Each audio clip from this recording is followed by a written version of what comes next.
In the Black community, legal marijuana has been hailed as a potential gain for economic and social justice. That potential will be tested November 8th in the next Bread and Soup gathering at the Roxbury Innovation Center. The event's organized by the Transformative Culture Project and BREAD, which stands for Boston's Racial Economic Activated Dialogue. To tell us about the event are BREAD's Chief of Possibility, Leora Viega Rifkin, and from the Transformative Culture Project, the Social Media and Event Coordinator, Arielle, Sharai. Thank you very much for being with us. Thank you. Hi, thank you. I want to start with Arielle. Talk about, first of all, the social justice potential that people are thinking about here.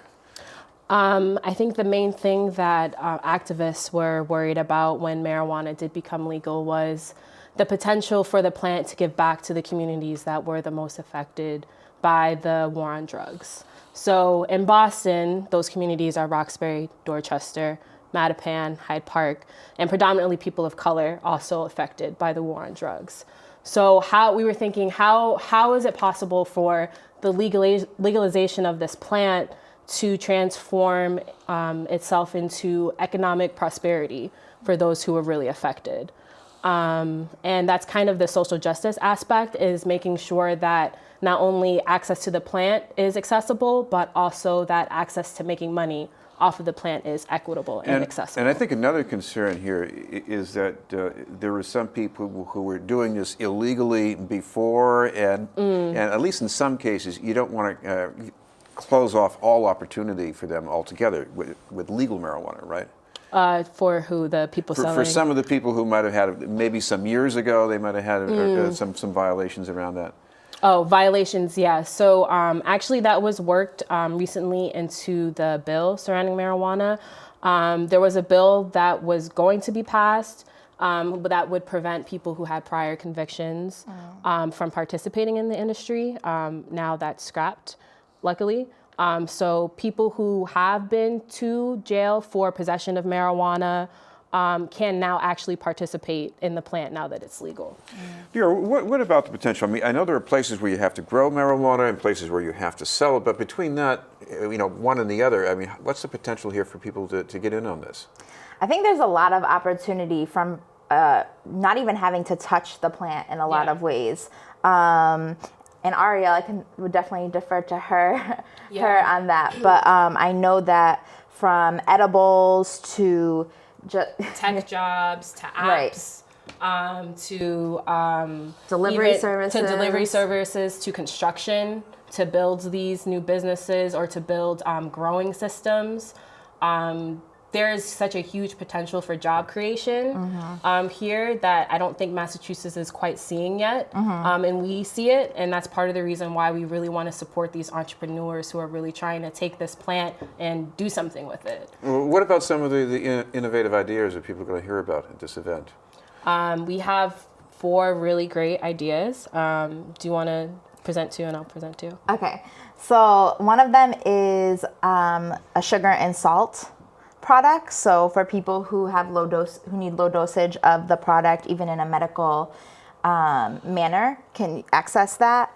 The other is an educational platform for folks, specifically people of color, to get informed around how to, begin handling and getting into the business of cannabis. Yes. The other 2, one would be a cannabis radio station and online platform, basically directed at getting people of color, specifically Black people. He wants to target Black people because there's a stigma of the plant in the Black community.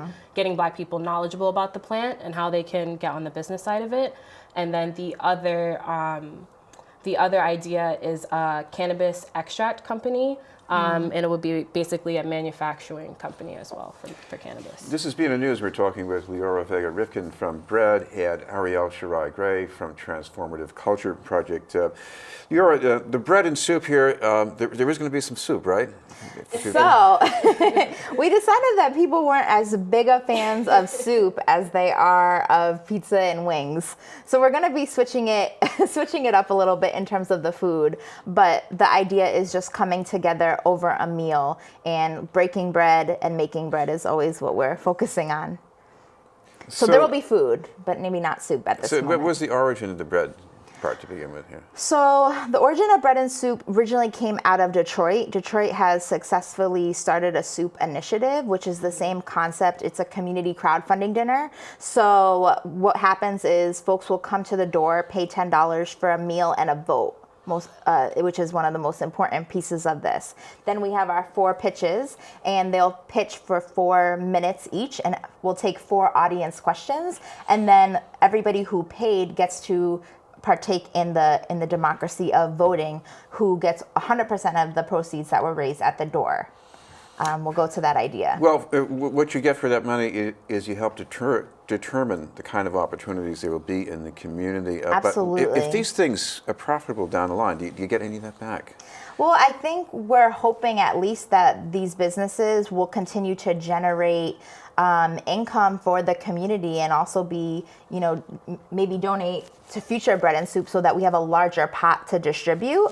But really, we see it as a benefit to all. So for example, our last bread and soup, which was our first one, the audience picked Mattapan Open Studios. And Mattapan Open Studios actually happened a couple weekends ago and created economic opportunities for artists in Mattapan. And what was so amazing about that specific bread and soup is that we know a lot of times Mattapan is left out of other aspects of Boston's development, and for the community to recognize Mattapan's potential and to invest their own money into something happening in Mattapan and have it happen was, I think, amazing, and just shows the strength of us coming together to put our dollars into one pot and allocate it towards something that's for the greater good of all of us. Explain that, Arielle, because the money helped with expenses for open studios, but what about the chemistry around an event like that? How does that help?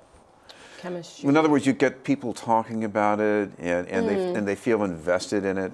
Doesn't that help? Yeah, people feel invested. They get to see face to face these entrepreneurs with these ideas.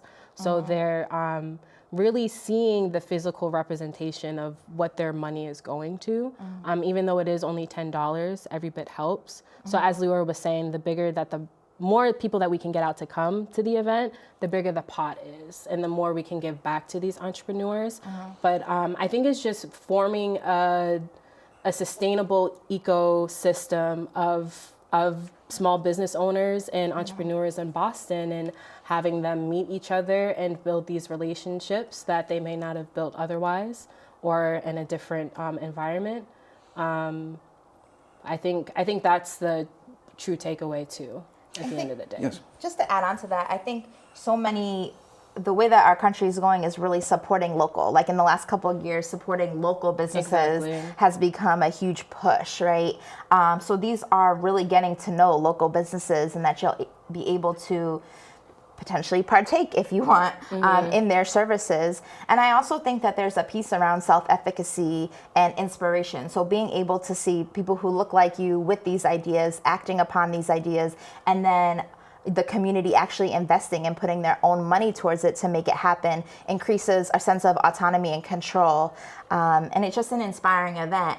And people can definitely donate more than $10. Yeah, that's the baseline. Yeah, that's the base. That's the baseline. And we should also make sure we say about exactly when, and I know it's going to be in the bowling building, but exactly what times are we well, talking? it's going to be at the Roxbury Innovation Center, who's also co-sponsoring it with us, and it's going to be at 6 p.m. Doors open, but the program doesn't really start until 6:30. We also have Lord Hobo is sponsoring beer for those who are 21 plus. Will get a beer with their meal and their vote. And we also have some really local organizations sponsoring us.